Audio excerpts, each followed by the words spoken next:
अस्सलाम वालेकुम जी, मेरा नाम है डॉक्टर तैमूर रहमान। मैं मज़दूर किसान पार्टी का जनरल सेक्रेटरी हूँ। मैं लम्स में पॉलिटिकल साइंस पढ़ाता हूँ और मैं लाल बैंड का स्पोक्स पर्सन भी हूँ। पश्तून तहफ़्फ़ुज़ मूवमेंट ने अपना एक बहुत बड़ा जलसा जो है पेशावर के अंदर ख़त्म किया है, मगर हैरान कुन बात यह है कि किसी ने उसकी कोई कवरेज नहीं की। मतलब है कि प्रिंट मीडिया के अंदर तो कवरेज आई है, मगर जो इलेक्ट्रॉनिक मीडिया है, जो टेलीविज़न मीडिया है, उसके अंदर बिल्कुल खामोश और सन्नाटा एक था। और ये बड़ी अजीब सी बात मुझे लगती है। उसकी वजह यह है कि मीडिया का काम ये है कि वो इन्फॉर्म करे पूरे पाकिस्तान के अवाम को, लोगों को, कि क्या कुछ हो रहा है मुल्क के अंदर। और अगर हज़ारों लोग जो हैं वो सूबाई दारुल हुकूमत के अंदर इकट्ठे हों और कोई भी डिमांड रेस करें, तो मेरा ख़्याल है कि मीडिया की ये ज़िम्मेदारी थी कि वो कम से कम रिपोर्ट तो करे। ये नहीं कि उससे एग्री करे या उसको सपोर्ट करे, मगर रिपोर्ट तो करे कि क्या हो रहा है, उनकी क्या डिमांड्स हैं, वो क्या कह रहे हैं। इससे आपको ये नज़र आता है कि जिसको हम आज़ाद मीडिया कहते हैं, ख़ुद मुख्तार मीडिया कहते हैं, उसकी उस शय की चीज़ पाकिस्तान में कम से कम अब नहीं बची। अब जो हम नैरेटिव सुन रहे हैं, तीन बड़े बड़े नैरेटिव्स जो हैं हमारे सामने आ रहे हैं इस मूवमेंट के एतबार से। एक नैरेटिव ये आ रहा है कि जनाब ये सब रॉक एजेंट हैं। दूसरा नैरेटिव ये आ रहा है कि जनाब जो पाकिस्तान की फ़ौज है वो अमेरिका की दोस्त हो चुकी है और वो इस्लाम को के ख़िलाफ़ जंग कर रही है। एक तरफ ये फ़ौज का नैरेटिव है, दूसरी तरफ जो है वो मजहबी इंतहा पसंदों का या जिस तालिबान वगैरह फोर्सेस का नैरेटिव आ रहा है। और तीसरा नैरेटिव जो हमें पश्तून तहफ़्फ़ुज़ मूवमेंट के कई लोगों से मिल रहा है वो ये मिल रहा है कि ये जो फ़ौज है ये एक पंजाबी फ़ौज है और ये पश्तूनों की एक किस्म की नस्ल कुशी कर रही है, उनको ख़त्म कर रही है, उनसे पश्तूनों से कोई नफ़रत करती है, जिसके नतीजे में ये सब कुछ हो रहा है। ये पश्तूनों को तबाह बर्बाद कर रही है। इसमें कोई शक नहीं कि जो बंदा उन इलाकों के अंदर रहता है और देख रहा है कि वहाँ पे जंग हो रही है, उसको तो ऐसे ही महसूस होगा। उसकी वजह ये है कि एक तरफ उनको तालिबान नज़र आते हैं, दूसरी तरफ उनको फ़ौज नज़र आती है।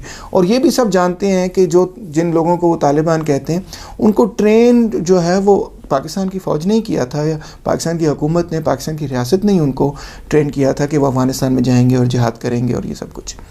तो और उनके बड़े पुराने रवाबित हैं, तो ये भी लोग जानते हैं। तो इस वजह से कन्फ्यूजन लोगों में पैदा हो जाती है।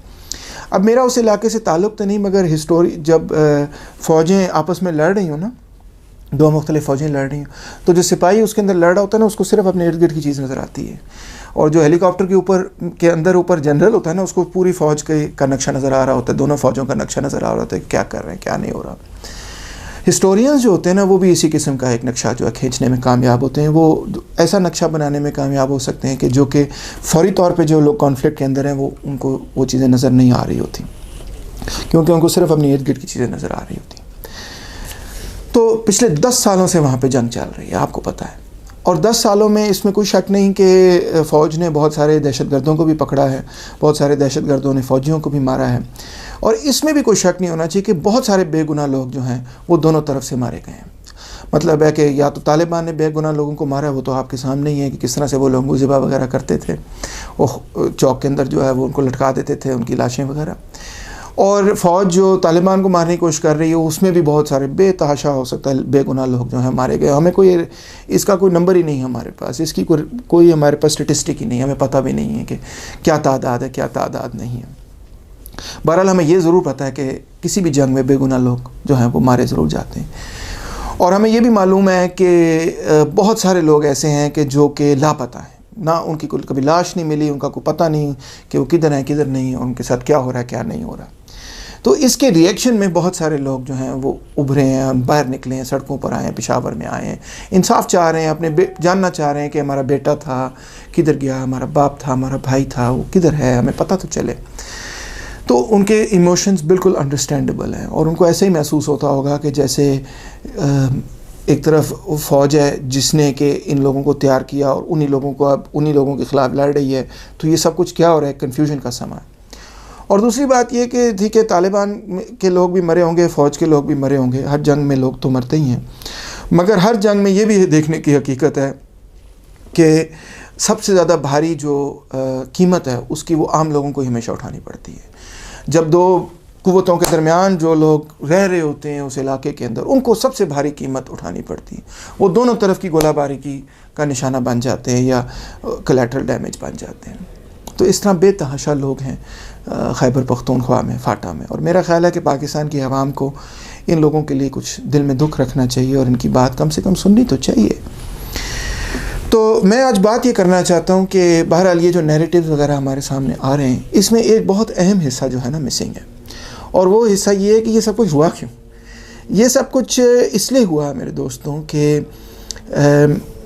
अगरचे पश्तून जो हैं एक ऐसे इलाके में रहते हैं, अफ़गानिस्तान में हो या पाकिस्तान में हो, कि जहाँ पे बहुत बड़ा सनती इनकलाब नहीं हुआ और बहुत सनत नहीं है और बहुत सनती तरक्की भी नहीं हुई, मगर बहुत सारे पश्तूनों ने एक ऐसे नज़रिए को अपनाया जो कि सरमायादारी निज़ाम के मुखालिफ नज़रिया था। इसकी वजह शायद ये है कि जो इलाका है पाकिस्तान के अंदर, वहाँ पे जो बादशाह खान की स्ट्रगल थी ब्रिटिश रूल के ख़िलाफ़, बरतानवी साम्राज्य के ख़िलाफ़, उससे एक बहुत पॉलिटिकल कॉन्शियसनेस पश्तूनों के अंदर पैदा हुई।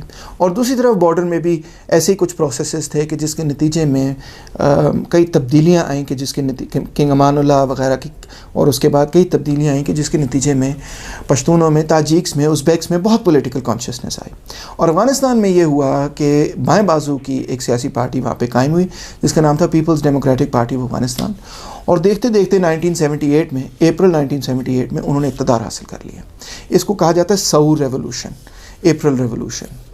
अब जैसे ही उन्होंने इक़्तिदार हासिल किया तो सबसे पहले उन्होंने डिक्री नंबर 6 जो है ना वो लॉन्च की, और उसमें क्या लिखा था, उन्होंने ये लिखा कि गिराव सिस्टम ख़त्म हो जाएगा और जितने किसान हैं 1954 से पहले जो उनके कर्ज़ वगैरह हैं वो माफ़ कर दिए जाते हैं।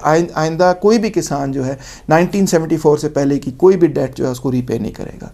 और इसके साथ उन्होंने ये कहा कि 5 एकड़ से छोटी ज़मीन पे जो किसान रहता है वो किसी किस्म का कोई भी कर्ज जो है ना वो अदा नहीं करेगा। इस एक्ट से तकरीबन 81% लोग जो है ना मुतासर हुए। तो इसके अलावा उन्होंने वला सवाली कमेटी बनाई, उन्होंने सूबाई कमेटियाँ वगैरह बनाई ताकि ये इम्प्लीमेंट हो। आप अंदाज़ा कर सकते हैं कि गरीब तो इससे बहुत खुश हुए होंगे, मगर जो पैसे देने वाले लोग थे वो इससे बहुत नाराज़ थे और अपसेट थे। फिर उन्होंने डिक्री नंबर 17 अक्टूबर 1978 में पास की, और उसमें उन्होंने ये कहा कि कम अज़ कम उम्र जो बच्चियों की होगी वो 16 साल होगी और बच्चों की जो होगी वो 18 साल होगी शादी के लिए। और मज़ीद उन्होंने ये कहा कि जो ब्राइड प्राइस है उस पे उन्होंने 300 अफ़गानी जो है वो लिमिट लगा दी, क्योंकि औरतों की ख़रीदो फ़रोख्त वो समझते थे कि हो रही है, तो लिहाजा उन्होंने इस पे लिमिट लगा दी कि 300 अफ़गानी से ज़्यादा जो है वो इस पे महर पे अलाउ नहीं होगा। इसी तरह जनवरी 1978 में उन्होंने ये कहा कि 15 एकड़ जो है ना वो मैक्सिमम लिमिट होगी ज़मीन की, और उन्होंने जो है लैंड रिफॉर्म कर दिया, ज़रूरी इस्लाहात कर दी, और कहा जाता है कि तकरीबन 400 फैमिली की उन्होंने ज़मीनें जो हैं लेकर तो गरीब किसानों के अंदर बांट दी। तो अब एग्जैक्ट हमारे पास स्टेटिस्टिक्स तो नहीं है, मगर ये मोटा मोटा जो हमें पता है वो यही है।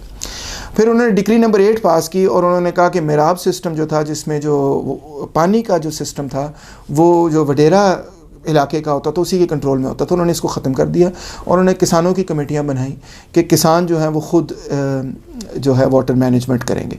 फिर उन्होंने लिटरेसी कैंपेन एक शुरू किया, और उन्होंने ये एम रखा कि 10 सालों के अंदर हम 100% लिटरेसी पैदा करेंगे। और यंग स्टूडेंट्स काबुल वगैरह से उन्होंने देहातों वगैरह के अंदर भेजने शुरू कर दिए कि जाके लोगों को पढ़ाओ और लिखाओ। सिलेबस को मॉडर्नाइज़ किया, नया सिलेबस वो लेकर आए, और तकरीबन और फ़ौज के अंदर भी उन्होंने जो है लिटरेसी प्रोग्राम शुरू किया, और काफ़ी बड़े पैमाने पे जो है वो ये शुरू हुआ। तो इस सारे प्रोसेस से एक बहुत जो नतीजा हुआ वो ये हुआ कि जो गरीब थे वो तो एम्पावर हुए, मगर जो पुराने वडेरे थे, जो मनी लेंडर्स थे, जो जिनकी पहले ज़मीनें थीं, जिनसे ज़मीनें छीनी गईं, जो अमीर तबका था वो इस इनकलाब के बिल्कुल ख़िलाफ़ खड़ा था। और ना सिर्फ अमीर तबका बल्कि वो तबका जो कुछ मजहबी नुक्ता नज़र रखता था, और ख़ास तौर पे ये जो नए मैरिज लॉज वगैरह उन्होंने पास किए और बच्चियों की तालीम वगैरह उन्होंने शुरू कर दी, उसकी जो मुखालफत करते थे लोग, वो भी बहुत इस इनकलाब के और उस हुकूमत के बड़े मुखालिफ हुए। उन्होंने ये कहना शुरू कर दिया कि इस्लाम जो है ख़तरे में है, ये लोग जो हैं ये तो कम्युनिस्ट हैं, ये सोशलिस्ट हैं, ये तो जो है हमारे इस्लामी निज़ाम को तबाह कर देंगे, हमारी इस्लामी सकाफ़त को तबाह कर देंगे। और बहुत सारे ऐसे लोग जो कि मैं समझता हूँ कि अपने मज़हब से एक वफ़ादारी रखते हैं, एक अपने मज़हब से प्यार करते हैं, वो उनकी इस नुक्ता नज़र पे उनको इत्तफ़ाक़ हुआ, और उन्होंने कहा आप ठीक कह रहे हैं, हम भी आपके साथ हैं। और उसके नतीजे में आहिस्ता आहिस्ता करके हज़ारों की तादाद के अंदर लोग जो हैं वो पाकिस्तान के अंदर आने शुरू हुए। इस पूरी सिचुएशन को देखते हुए अमेरिका ने ये फ़ैसला किया, और वो फ़ैसला हुआ 3 जुलाई 1979 को।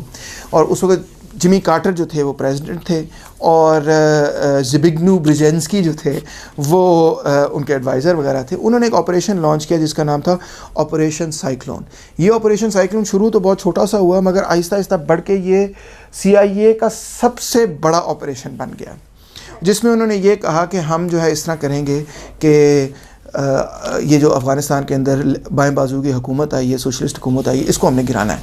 ये मेरे पास कागज़ात हैं जनाब, ऑपरेशन साइक्लोन के डीक्लासिफाइड डॉक्यूमेंट्स हैं और इसमें आप पढ़ सकते हैं। ये अब डीक्लासिफाई हो चुके हैं ना, क्योंकि इस बात को अब कितने साल हो गए, 40 साल हो गए। तो उधर उन्होंने लिखा है, जिमी कार्टर का सिग्नेचर भी आपको नज़र आ रहा है, और ये डायरेक्टिव जी उन्होंने किया है मेरे ख्याल है 3 जुलाई को, और वो लिखते हैं support insurgent propaganda and other psychological operations in Afghanistan, establish radio access to the Afghan population through third country facilities, provide unilaterally और through third countries as appropriate support to Afghan insurgents either in the form of cash और non military supplies. यानी कि clear बात हो गई कि उन्होंने कहा कि जो अफगानिस्तान के अंदर हुकूमत के ख़िलाफ़ लोग उठ खड़े हो रहे हैं उनको हम सपोर्ट करेंगे। ये दूसरा डॉक्यूमेंट है, इसको भी मैं पढ़ के सुनाता हूँ। Under the guidelines cleared with the department of state and when time is of the essence under specific guidance from the assistance to the President for the National Security Affairs, in which case the Secretary of State shall be promptly notified, task or encourage the network of agents or other contacts in foreign countries to provide non-attributable propaganda or related actions, not amounting however to separate major initiatives, in support of the following US foreign policy objectives. Expose the Democratic Republic of Afghanistan and its leadership as despotic and subservient to the Soviet Union, publicize efforts by the Afghan insurgents to regain their country's sovereignty. यानी उन्होंने मुकम्मल तौर पे ये कहा कि हम जो है ना वो जो अफ़गानिस्तान के अंदर जो हुकूमत के ख़िलाफ़ लोग खड़े हो रहे हैं उनको हम माली और दूसरा सपोर्ट जो है वो प्रोवाइड करेंगे। तो CIA ने ये लॉन्च करना शुरू कर दिया। अब जब ये लॉन्च किया तो उसके नतीजे में जंग हुई, और वहाँ पे जो हुकूमत थी PDPA की हुकूमत, उसने बार बार सोवियत यूनियन को अपील किया कि जनाब आप इधर आएँ हमारी मदद करें, ये हमारे पीछे पड़ गए हैं, ये हमें जो है ना टेक ओवर कर रहे हैं वगैरह वगैरह। और पाकिस्तान के अंदर एक और प्रोसेस जारी था, उसको भी समझना ज़रूरी है, और वो इससे भी पहले हो चुका था। और वो प्रोसेस ये था कि जुल्फ़िकार अली भुट्टो की जब गवर्नमेंट आई 1970 में, जब इक़्तिदार में आई, मुल्क टूटा वगैरह वगैरह, 1972 में जुल्फ़िकार अली भुट्टो ने 256 जो सबसे बड़ी इंडस्ट्रीज़ थी उनको नेशनलाइज कर दिया। उसके साथ जो उसने ज़रई इस्लाहात जो है अनाउंस कर दी। उसने पहले कहा कि 150 एकड़ और 300 एकड़, और फिर उसने 100 एकड़ पे वो ले आया कि जो इससे ज़्यादा ज़मीन है उसको जो है वो रीडिस्ट्रीब्यूट कर दिया जाए। और इसी तरह जो घी प्रोसेसिंग प्लांट्स थे और इस तरह के और प्रोसेसिंग वगैरह प्लांट्स थे उनको भी उसने जो है नेशनलाइज कर दिया। तो ये, और फिर जो ब्यूरोक्रेसी थी उसके अंदर उसने लैटरल एंट्री लोगों को डालना शुरू कर दिया। ये जो प्रोसेस थे उससे जो पाकिस्तान के जो अपर क्लास थी वो बड़ी अपसेट थी, क्योंकि बहुत बड़े बड़े जो सरमायादार थे उन्होंने भुट्टो के रिफॉर्म्स के नतीजे में अपनी बहुत बड़े बड़े असासे जो है वो खोए। मतलब सैगल फैमिली के 50% एसेट्स तकरीबन वाइप आउट हो गए। हबीब बैंक जो है वो नेशनलाइज हो गया। अर्देशर कावस जी की शिपिंग पूरी शिपिंग इंडस्ट्री थी वो पूरी की पूरी गवर्नमेंट ने अपने कंट्रोल में ले ली। ये जो बटियाला क्या कहते हैं उसको, इंजीनियरिंग वर्क्स थे, बीको, उसको टेक ओवर करके पीको कर लिया। तो इस तरह करके 256 जो सबसे बड़ी इंडस्ट्री थी वो टेक ओवर हो गई थी। तो सरमायादार, पाकिस्तान का जो बड़ा सरमायादार था वो सख्त एंटी भुट्टो था, और इसी तरह पाकिस्तान के जो बड़े बड़े जागीरदार थे वो भी बड़े एंटी भुट्टो थे। अगरचे जागीरदारों ने स्ट्रेटजी बड़ी एक यूनिक अपनाई। उन्होंने कहा कि बजाय इसके कि हम भुट्टो के ख़िलाफ़ खड़े हुए, हम इस तरह करते हैं कि हम खुद ही पीपल्स पार्टी ज्वाइन कर लेते हैं, अंदर जाके हम पीपल्स पार्टी को जो है ना ठिकाने लगाएंगे। बहरहाल उस वक्त सिचुएशन ये बनी कि जो फ़ौज थी उसने इंटरवीन किया और उसने कहा कि जी ये भुट्टो साहब तो हुकूमत कर नहीं सकते। मिलिट्री कू हुआ, मिलिट्री डिक्टेटरशिप लगी, और ज़ियाउल हक ने कहा कि जब तक इस्लाम नहीं नाफिज हो जाता हम जो है वो इलेक्शंस नहीं करवाएंगे। असल बात क्या थी? असल बात इस्लाम नाफिज होने की नहीं थी। असल बात ये थी कि इस्लाम ने जनरल ज़ियाउल हक ने ऑलरेडी इस्लाम को वेपनाइज़ कर लिया था, और इस मकसद के लिए कि ये जो तबकाती जद्दोजहद हो रही है पाकिस्तान के अंदर, ये जो मज़दूर तबका उभर के सामने आ रहा है और कह रहा है कि फैक्ट्रियाँ नेशनलाइज कर दो और ज़मीनें ले लो और घिराओ और जलाओ, या फिर जेड़ा वावे ओवी खावे वगैरह वगैरह, ये जो वर्किंग क्लास अपस्विंग है, जो डेमोक्रेटिक अपस्विंग है, इसको दबाना है। और यही अपस्विंग अफ़गानिस्तान में भी हो रहा था, वहाँ भी लेफ़्ट की गवर्नमेंट थी, यहाँ भी लेफ़्ट की गवर्नमेंट थी, तो दोनों जगह से लेफ़्ट की गवर्नमेंट को जो है ना हटाना था, गिराना था, इधर पीपल्स पार्टी की गवर्नमेंट और उधर PDPA की गवर्नमेंट। ज़ियाउल हक ने ऑलरेडी यहाँ पे अपना मार्शल लॉ नाफिज कर दिया था। अमेरिका ने उसे कहा कि हम आपकी मदद करते हैं, आपकी गवर्नमेंट को स्टेबलाइज करते हैं, हमारी शर्त यह है कि आपने जो है वो हमारी मदद करनी है अफ़गानिस्तान के अंदर। पाकिस्तान ने कहा ये तो बहुत अच्छा है, हम तो चाहते हैं कि अफ़गानिस्तान में हमारे लोग जाएं ताकि हमारे पास स्ट्रेटेजिक डेप्थ हो। स्ट्रेटेजिक डेप्थ का मकसद ये था कि इंडिया अगर हम पे कभी अटैक करे तो अफ़गानिस्तान हमारे पास एक एरिया होना चाहिए जहाँ पे हम स्ट्रेटेजिकली विड्रॉ कर सकें लड़ाई लड़ने के लिए। तो ये पूरा ऑपरेशन जो है लॉन्च हुआ और इसमें $40 बिलियन अमेरिका ने जो हैं वो पाकिस्तान के मुख्तलिफ मुजाहिदीन ग्रुप्स वगैरह को दिए। तकरीबन 7 ग्रुप्स थे जिनको दिए, जिसमें सबसे ज़्यादा शायद गुलबुद्दीन हिकमतयार को मदद मिली, मगर और भी थे बुरहानुद्दीन रब्बानी वगैरह वगैरह, अहमद शाह मसूद, इस तरह। तो उसका रिज़ल्ट ये हुआ कि पाकिस्तान की फ़ौज ने, CIA ने पैसे दिए और पाकिस्तान की आर्मी ने ज़ियाउल हक की क़यादत में ऐसे हज़ारों लोगों की मिलिट्री ट्रेनिंग की और नज़रियाती ट्रेनिंग भी की कि जाओ अफ़गानिस्तान में जाओ और वहाँ पे जो कम्युनिस्ट हैं उनको कत्ल करो, उनको मारो पीटो।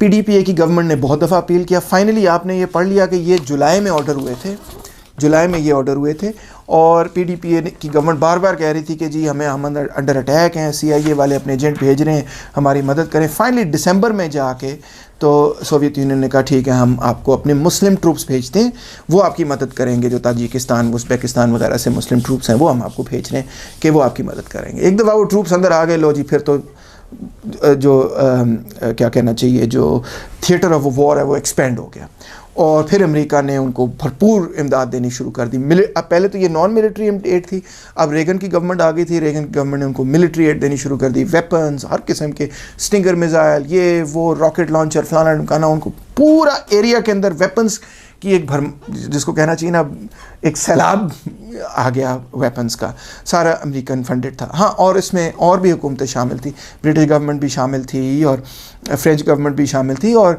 बढ़ चढ़ के सऊदी अरेबिया ख़ुद शामिल था। और सऊदी अरेबिया ने कहा कि हम इसको इस्तेमाल करेंगे वहाबिज़म वगैरह को स्प्रेड करने।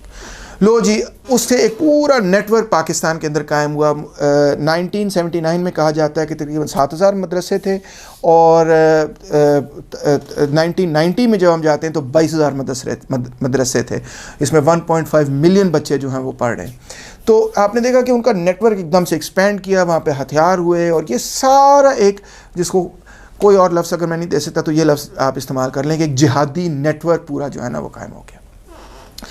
ले जी, सोवियत यूनियन ने तो 1988 में विड्रॉ कर लिया। उसके बाद PDPA की गवर्नमेंट, जो अब उसने अपना नाम तब्दील कर लिया, उन्होंने अपना नाम रख लिया वतन पार्टी। वतन पार्टी की गवर्नमेंट लड़ती रही 4 साल और लड़ती रही, 1988 से वो आगे लड़ती रही, 1992 तक लड़ती रही। फिर उसके बाद उन्होंने कहा कि आप काफ़ी, उनकी जो रशीद दोस्तम, उनका एक बहुत मेजर जनरल था, उसने जो है ना गद्दारी कर ली। उसने कहा मैं तो मज़ीद नहीं लड़ूंगा और मैं तो अब दूसरी साइड पे जा रहा हूँ। जब उसने गद्दारी कर ली तो उनको ये एहसास हो गया कि अब हमारी फ़ौज जो है ना वो बहुत वीक हो गई है। तो उन्होंने मुआहदा कर लिया, उन्होंने कहा ठीक है जी, हम मुआहदा करते हैं और हम पीसफुली विड्रॉ करते हैं गवर्नमेंट से और आप आके गवर्नमेंट बना लें। तो जो 7 कमांडर्स थे, जो 7 फ्रंट्स थे मुजाहिदीन के, उनने आके अफ़गानिस्तान के अंदर अपनी हुकूमत बना ली। मगर जैसे ही उन्होंने हुकूमत बना ली, उनकी आपस में लड़ाई हो गई और उसमें पाकिस्तान का भी एक रोल था। पाकिस्तान चाहता था कि हिकमतयार जो है वो मेन इंचार्ज हो और बुरहानुद्दीन हबानी और अहमद शाह मसूद वगैरह दूसरे धड़े में थे। उन्होंने कहा नहीं, तो इनकी अब आपस में लड़ाई हो गई और हिकमतयार ने काबुल पे अटैक किए, रॉकेट अटैक किए काबुल पे। जो काबुल आप टूटा फूटा तबाहकुन देखते हैं ना, ये उस सोवियत जिहाद में नहीं हुआ, ये बेसिकली जो मुख्तलिफ मुजाहिदीन ग्रुप्स की आपस में लड़ाई हुई थी उसके नतीजे में काबुल तबाह हुआ। तो खैर वो लड़ते रहे मगर हिकमतयार नहीं जीत सका। अहमद शाह मसूद जो है वो जीत गया, हिकमतयार वहाँ से पीछे हट गया।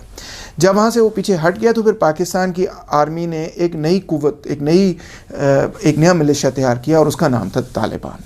अब उन्होंने तालिबान को भेजा और जहाँ पे हिकमतयार फेल हो गया वहाँ पे तालिबान कामयाब हो गया और तालिबान ने 1996 के अंदर अपनी हुकूमत बना ली। वो ऊपर तक गए, मज़ार शरीफ तक गए, मगर मज़ार शरीफ में वहाँ पे उनको शिकस्त हुई, वहाँ पे काफ़ी सख्त लड़ाई हुई। वहाँ पे अहमद शाह मसूद भी स्ट्रॉन्ग था तो उसने वहाँ पे अपने एरिया को, अपने बेस एरिया को होल्ड किया। बहरहाल तालिबान की अपनी हुकूमत बन गई और तालिबान की हुकूमत चलती रही 2002 तक, जब उसामा बिन लादेन ने 9/11 पे अटैक किया तो अमेरिका ने कहा कि उसामा बिन लादेन को हैंड ओवर करो। तालिबान की हुकूमत ने कहा हम हैंड ओवर करेंगे, मगर हम जमात इस्लामी को हैंड ओवर करेंगे। जमात इस्लामी ने कहा कि हम उसामा बिन लादेन का ट्रायल जो है पाकिस्तान में होने देंगे, मगर अमेरिका नहीं उसको जाने देंगे। ज़ाहिर बात है इस बात को अमेरिका ने एक्सेप्ट नहीं किया। उन्होंने अफगानिस्तान पर बमबारी शुरू की। जैसे ही उन्होंने बमबारी शुरू की, तालिबान की गवर्नमेंट बहुत जल्दी एकदम से जो है ना कलैप्स हो गई। उस कलैप्स होने के बाद जो नॉर्दर्न अलायंस था, वही जो अहमद शाह मसूद वगैरह का अलायंस था, वो जो है वो इक़्तिदार में आ गया। अहमद शाह मसूद की तो ख़ुद तो असैसिनेट हो गया था, मगर उसका अलायंस वगैरह जो उसके साथ थे वो इक़्तिदार में आ गया। अब वो वहाँ पे कायम है अफ़गानिस्तान के अंदर। तो ये जो पाकिस्तान ने जिन मुजाहिदीन को ट्रेन किया, अच्छा फिर उसके बाद एक और बात बड़ी अहम है, और वो ये है कि उसामा बिन लादेन को उन्होंने ढूंढ लिया और उन्होंने उसामा बिन लादेन को ऑपरेशन किया यहाँ पे एबटाबाद के अंदर, उसको मारा। और वो इस सारी चीज़ के नतीजे में जो मुजाहिदीन के अपने ग्रुप्स थे, ये सारे लोग जो इस पूरी जंग के अंदर जिनकी जहनीत बनी थी, उनके अंदर एक स्प्लिट आ गया। स्प्लिट क्या था? स्प्लिट ये था कि कुछ लोग ऐसे थे, वो ये कह रहे थे कि ये जो अरब लोग हैं, जो उसामा बिन लादेन, अहमद ज़रवारी वगैरह, ये तो हमारे दोस्त हैं, ये तो इन्होंने तो हमें रास्ता दिखाया, इन्होंने हमारी मुश्किल वक्त में हमारा साथ दिया, तो हम इनका साथ क्यों नहीं दे रहे। और दूसरे वो लोग थे, वो कहते थे कि नहीं नहीं, ये हमारा मसला नहीं है, हम पाकिस्तान की जो गवर्नमेंट है और आर्मी है उसके साथ जो है वो लॉयल रहेंगे। अब क्योंकि पाकिस्तान जनरल मुशर्रफ के पीरियड में अमेरिका का हमायती था, और उसामा बिन लादेन अमेरिका को भी बुरा भला कह रहा था और पाकिस्तान की आर्मी को भी बुरा भला कह रहा था, तो इसके नतीजे में मुजाहिदीन में आया स्प्लिट। वो लोग जो उसामा को सपोर्ट कर रहे थे और वो लोग जो पाक आर्मी को सपोर्ट कर रहे थे। अब ये बन गए गुड और बैड तालिबान। और देखते ही देखते ये हुआ कि पाकिस्तान के अंदर अपने और वजूहात की वजह से देखते देखते ये हुआ कि पाकिस्तान के अंदर एक जमहूरी मूवमेंट उभरी, जिसको हम लॉयर्स मूवमेंट कहते हैं।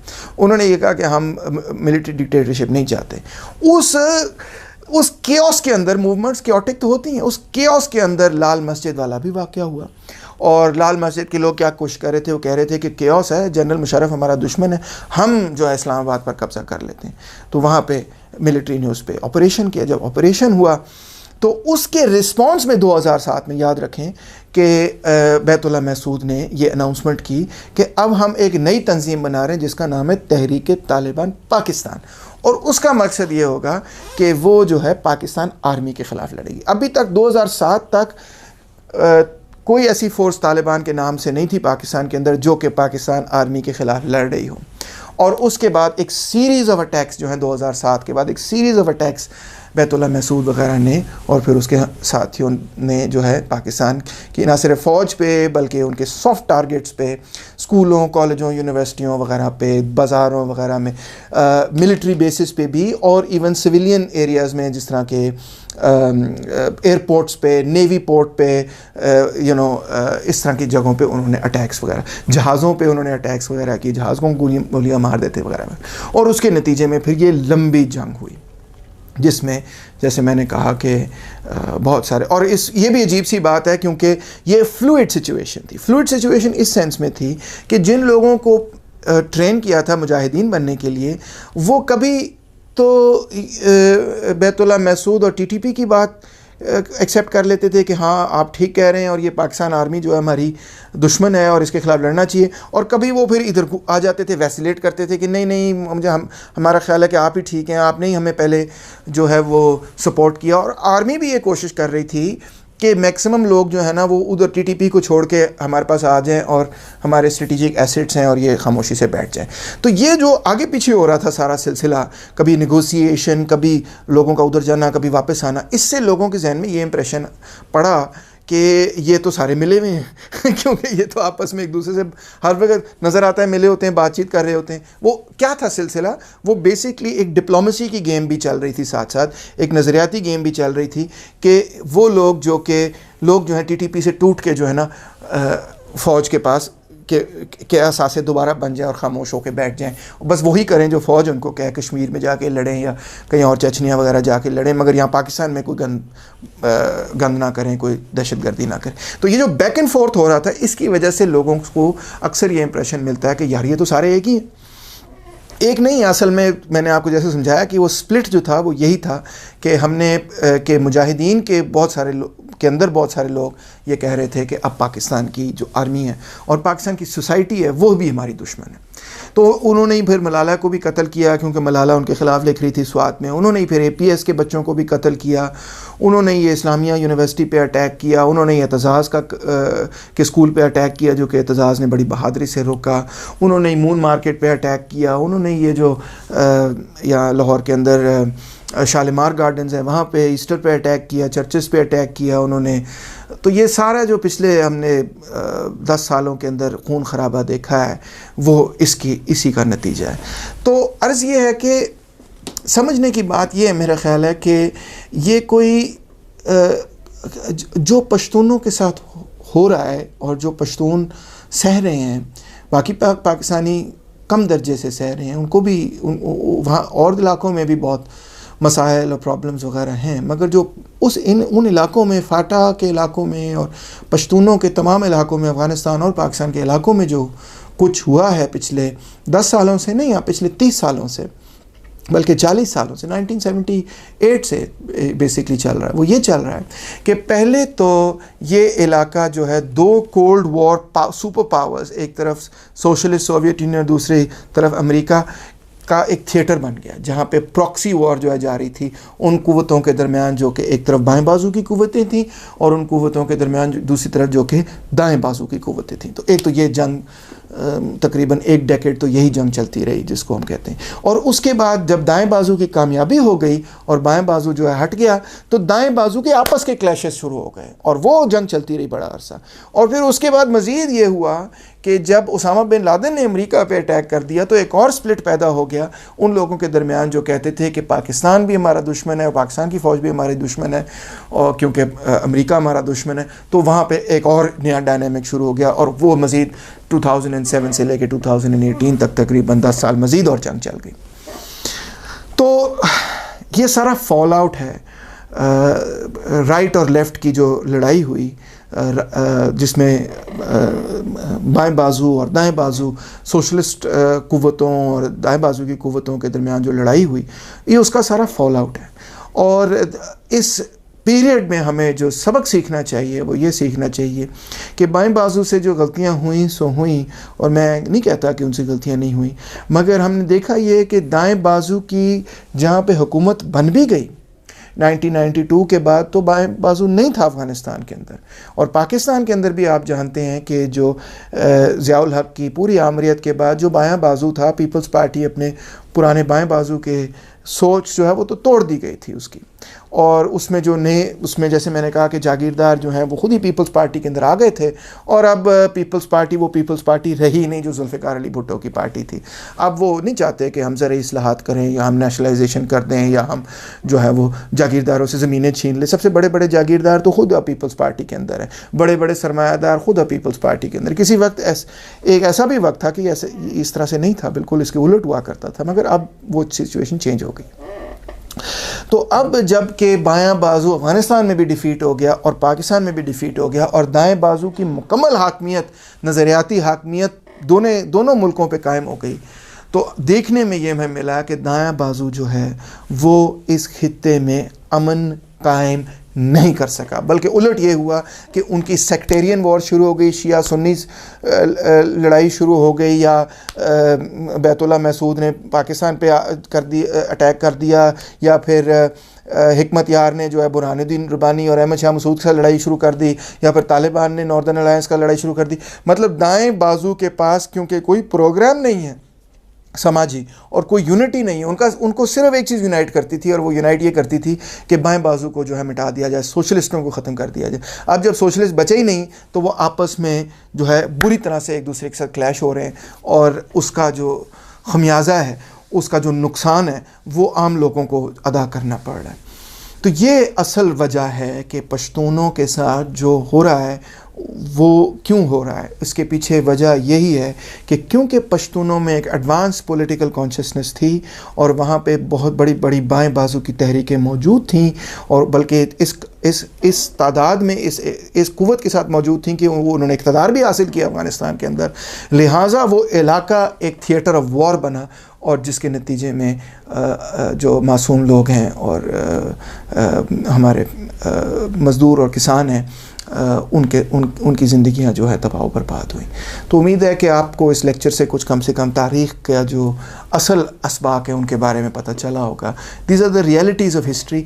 हम जो है ना ये बातें इसलिए नहीं पाक स्टडीज़ या और चीज़ों में पढ़ाना चाहते या इवन अखबारों में मेंशन करना चाहते, क्योंकि यहाँ पे सोशलिस्टों का तो नाम ही लेना या कम्युनिस्टों का नाम ही लेना या उनके ये बात भी करना कि वो थे भी, ये भी एक किस्म का जो ना अजूबा समझा जाता है, एक किस्म का कुफर समझा जाता है। कि जैसे हम कोई अगर हिस्ट्री भी बयान कर रहे हैं कि ऐसे हुआ, तो ये कोई कुफर होगा अगर हमने ये जिक्र कर दिया कि 1978 अप्रैल के अंदर सऊर इनकलाब हुआ था, उसने ये कुछ करने की कोशिश की, जिसका रिएक्शन हुआ, ये लोग थे जो रिएक्ट कर रहे थे, क्यों रिएक्ट कर रहे थे, वो पूरा क्योंकि बाएं बाजू की वैसे डिफ़ीट हो गई, मिलिट्री डिफ़ीट हो गई, तो उनकी जो नैरेटिव है उसको इतनी बुरी तरह से दबाया गया है कि वो कहीं पे नज़र ही नहीं आता। मगर उसको समझे बगैर और उन रियलिटीज़ को समझे बगैर, उन ट्रांसफॉर्मेशंस को समझे बगैर, और उसमें व्हाट वाज एट स्टेक, क्या लड़ाई क्या थी, इशू क्या था, उनको समझे बगैर मैं नहीं समझता कि पाकिस्तान या अफ़गानिस्तान की तारीख़ आप समझ सकते हैं। और ये जो इंतहा पसंदी है जिसको हम रिलीजियस एक्सट्रीमिज़म कहते हैं, इसका एनालिसिस आप नहीं कर सकते जब तक आप इस बात को ना समझें कि रिलीजियस एक्सट्रीमिज़म इस मकसद के लिए पैदा किया था अमेरिका की मदद से, और पाकिस्तान के हुक्मरान तबके ने इस मकसद के लिए तैयार किया था। ये सिर्फ पंजाबियों ने नहीं तैयार किया था, इसमें वो लोग भी थे जो पश्तून थे और उनकी अपर क्लासेस थी, इसमें वो लोग भी थे जो अरब्स थे, इसमें वो लोग भी थे जो सिंधी थे, इसमें वो लोग भी थे जो और खित्तों, फ्रेंच भी थे, ब्रिटिश भी थे, अमेरिकन्स भी थे, तो इसमें बहुत सारे लोग इन्वॉल्व थे। तो ये दो तबकों की लड़ाई थी बहुत बड़े पैमाने पे, जिसमें जो मजलूम तबका है वो हारा, और हारने के बाद दूसरा तबका जो है वो इक़्तिदार में आया। मगर जो तबका इक़्तिदार में आया वो आपस में कोई, या तबकात इक़्तिदार में आए, वो आपस में कोई वर्किंग पीसफुल वर्किंग स्टेट नहीं बना सके, और उसके बाद हम सिर्फ जंग और जंग देखते चले जा रहे हैं।